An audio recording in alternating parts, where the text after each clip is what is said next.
I'm building my dream. Been my dream since I was about 7 years old to be in these mountains, and here I am. You know, sometimes you get sick of talking about it. It's only a dream if that's all you're doing. So you make the steps to make it reality. And here we are. No other place I'd rather be is nestled in these big mountains here in Maine. Listening to the birds every day. Have a resident moose that lives on the land here. He keeps playing hide and seek with me. Seen him a couple times, but he likes to walk up and down the driveway. All kinds of deer. I mean, who wouldn't love it here? There's a certain type of peace right here. The AT runs right across the top of it. 7 years old, I was introduced to that mountain. And it's just, I guess it's pretty, I guess you really can't explain it until you get out there and actually do it. The sheer size and the realization of how small you are in this grand scheme of things, and how quick that if you step out of line, those mountains can put you right back in check. And there's something special about that to the human spirit. There's something about a sense of peace when you get out there and by yourself, you're forced to deal with the thoughts that come into your head, to reflect on everything, the good, the bad. Being out there gives you the space to either be ultimately happy or to deal with the stuff that really kind of haunts you. It's just like in life. I mean, you can make a hike the hardest hike you want, or you can make it the easiest hike you want. It all depends how fast you want to go and how many steps you take. Baby steps are still forward, you know, and you don't have to kill yourself with baby steps. There's no time limit out there. You're out there. The time is whatever you want. Some people like the concrete jungle. Personally, that's not anything that I particularly care for at all. It's man-made. That's where the struggle comes in for me.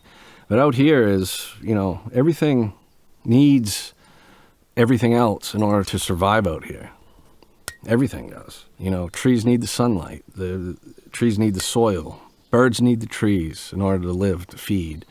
It's that connection between the earth and actual life it's prevalent in everywhere you look out here.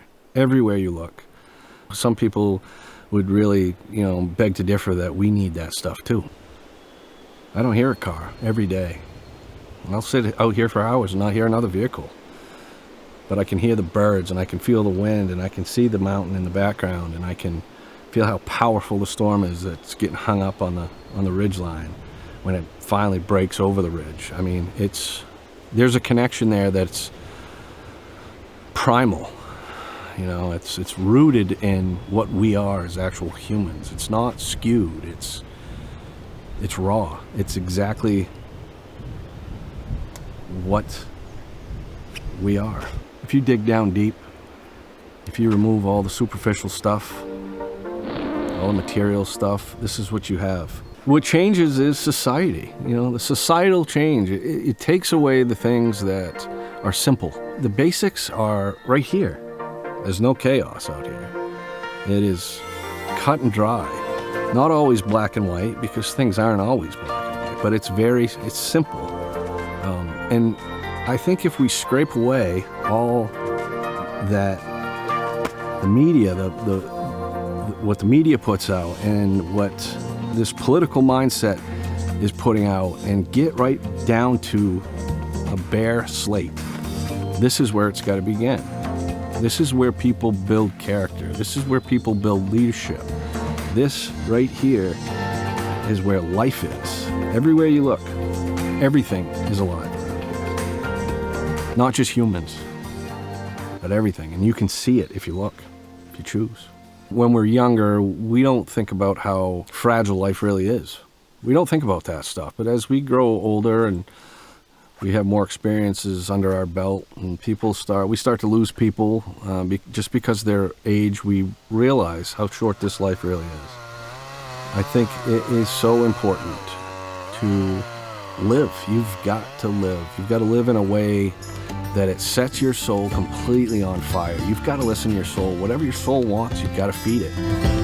And that will create the ultimate happiness. You just don't talk about a dream.